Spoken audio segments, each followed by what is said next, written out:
اگر اللہ اور اس کے رسول صلی اللہ علیہ وسلم نے غیبت سے روکا ہے تو یقیناً بالیقین اس میں سوسائٹی کا، انسانی معاشرے کے فوائد ہیں۔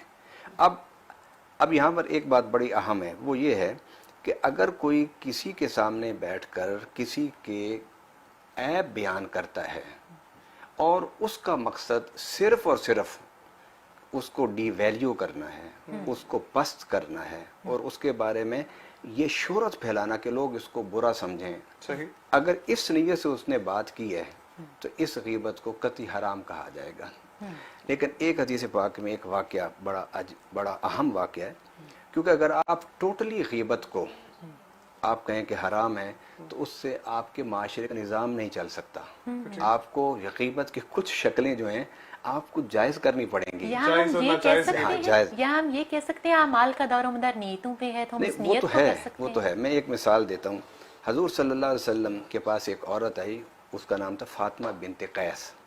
اس نے کہا یا رسول اللہ میرے پاس 2 رشتے آئے ہیں، 2 نام لیے، وہ بڑے معروف شخصیات ہیں، میں ان کا نام نہیں لینا چاہتا، تو میرا آقا صلی اللہ علیہ وسلم نے فرمایا ان دونوں سے تم شادی نہ کرو۔ ان کا یا رسول اللہ کیوں؟ فرمایا ایک جو ہے مارنے کی اس کو عادت ہے بیوی کو، اور ایک جو ہے وہ کھانے کو تھوڑا دیتا ہے۔ اچھا علامہ صاحب، اچھا، اب اس میں اب حضور صلی اللہ علیہ وسلم نے یہ جب یہ بات فرمائی تو دونوں موجود نہیں تھے، تو حضور صلی اللہ علیہ وسلم نے پھر اس کی خود وضاحت فرما دی، فرمایا کہ یہ باتیں میں نے اس لیے کی ہیں تاکہ تم اسلام شر سے بچ جاؤ۔ بالکل ٹھیک، اگر آپ کسی کے بارے میں خبر دیتے ہیں، فرض کریں آپ کسی کو بہت اچھا سمجھتی ہیں اور وہ اچھا نہیں ہے، ان کو پتہ ہے کہ وہ اچھا نہیں، تو انفارم یہ آپ کو انفارم کریں گے صرف اس لیے کہ آپ اس کے ضرر سے، اس کے نقصان سے، اس کی اذیت سے بچ جائیں، تو اس میں کوئی حرج نہیں۔ اس کے ساتھ ایک بڑی اور مثال میں آپ کو دیتا ہوں۔ ایک شخص نبی صلی اللہ علیہ وسلم کے پاس بیٹھا تھا، حضرت عائشہ صدیقہ رضی اللہ تعالیٰ عنہ بھی بیٹھی تھی، تو آپ نے فرمایا کہ یہ جو آ رہا ہے نا بندہ، یہ قبیلے کا بہت برا آدمی ہے۔ اب حضور صلی اللہ علیہ وسلم کے پاس جب وہ آیا تو آپ اس کے ساتھ کھڑے ہو گئے، بڑی نرمی سے باتیں کی، آپ نے بات سنی کی اور چلا گیا۔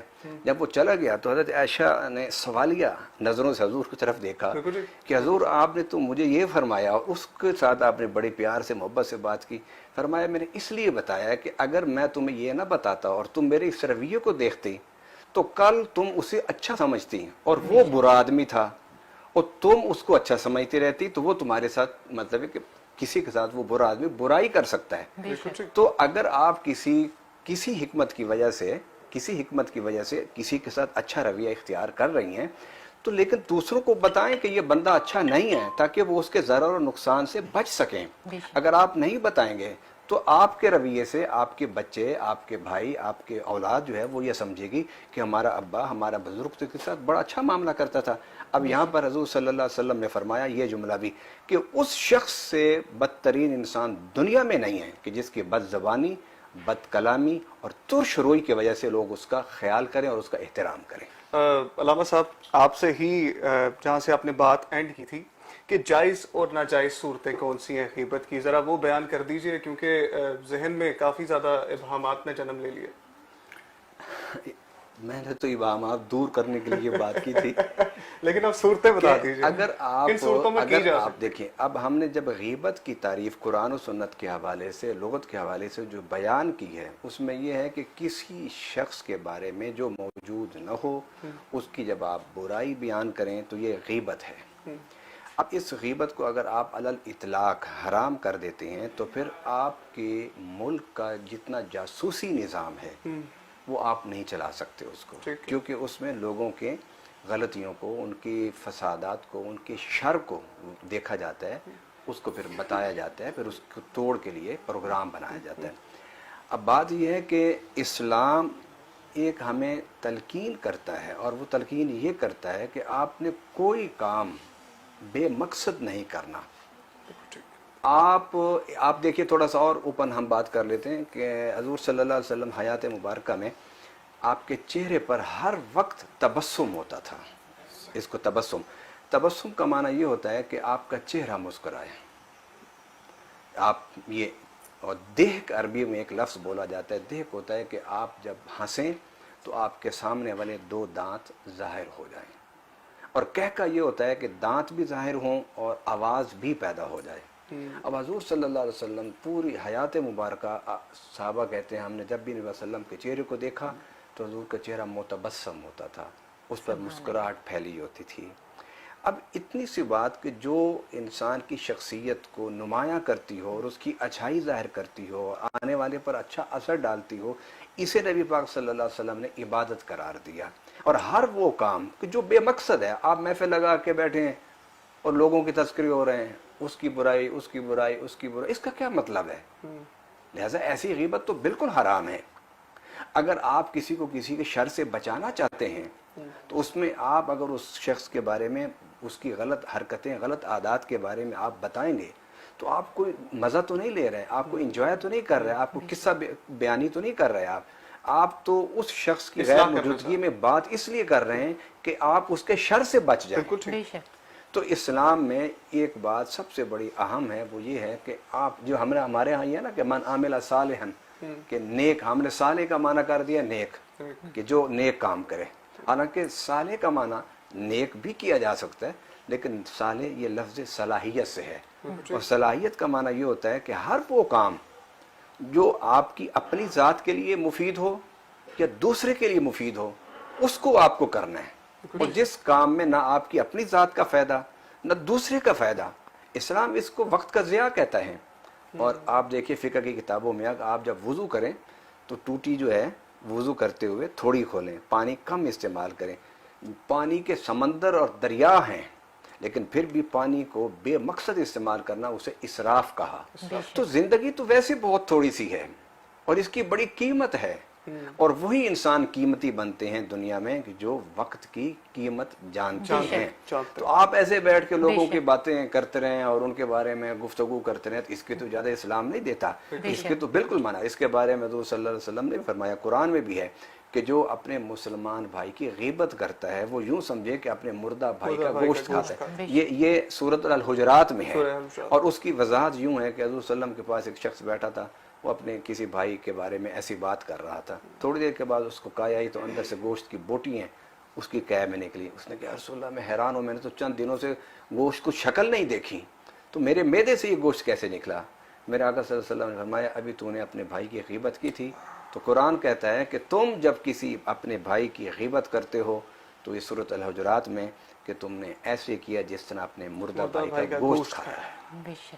اس لیے اس حقیقت کو سامنے رکھیے, اسلام کی جو احکامات ہیں ان کو ان کی روح کے ساتھ آپ سمجھیں گے تو آپ کو سمجھ آ جائے گی, اور پھر آپ کو اس کی افادیت اور فائدہ اور نفع بھی نظر آئے گا.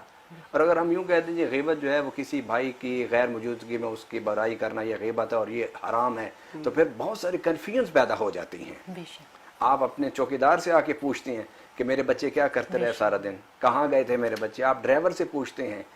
یہ چیزیں آپ کو واچ کرنی پڑتی. ڈاکٹر صاحب کا بہت شکریہ. ڈاکٹر صاحب کو کہیں ایک کمٹمنٹ تھی ان کی, ان کو جانا تھا, نہیں بھائی ریڈیو پہ لائیو شو کرنا, ان کو کہیں جانا تھا, لائیو شو تھا. اور آپ کا بہت شکریہ ڈاکٹر صاحب کہ آپ نے ہمیں وقت دیا. علامہ صاحب آپ کی طرف جو ہے وہ واپس آئیں گے اور غیبت کے بارے میں بھی جو ہے وہ اس سے ہی آغاز کریں گے.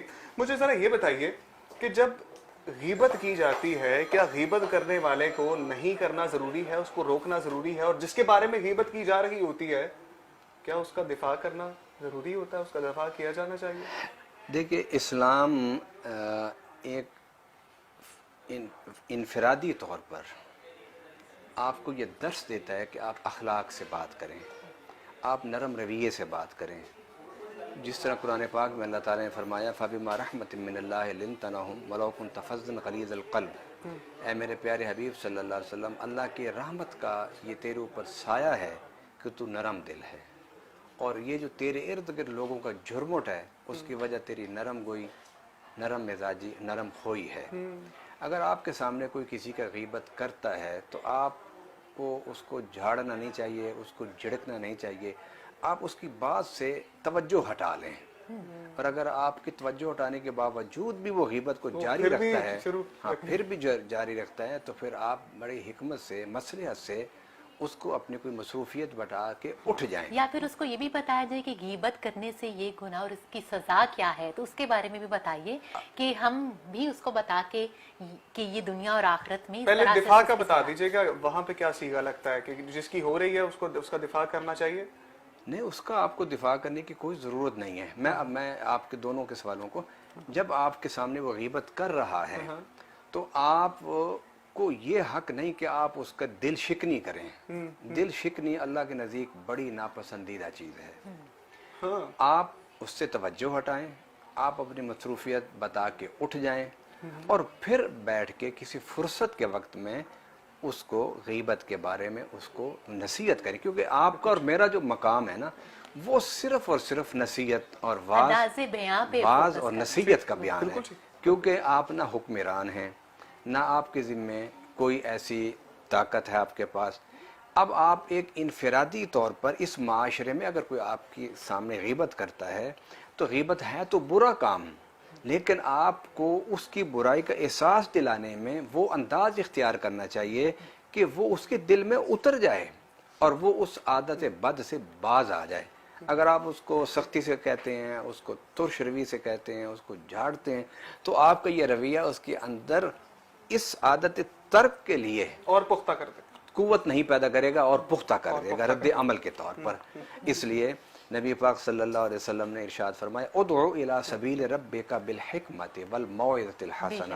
اللہ کے راستے کی طرف آپ نے اگر کسی کو بلانا ہے تو اس کے لیے خوبصورت انداز اختیار کریں جی بہت اور شکریہ. اس کے ساتھ ٹائم ہمارے حکمت اور دانائی والا طریقہ اختیار کریں. بہت شکریہ.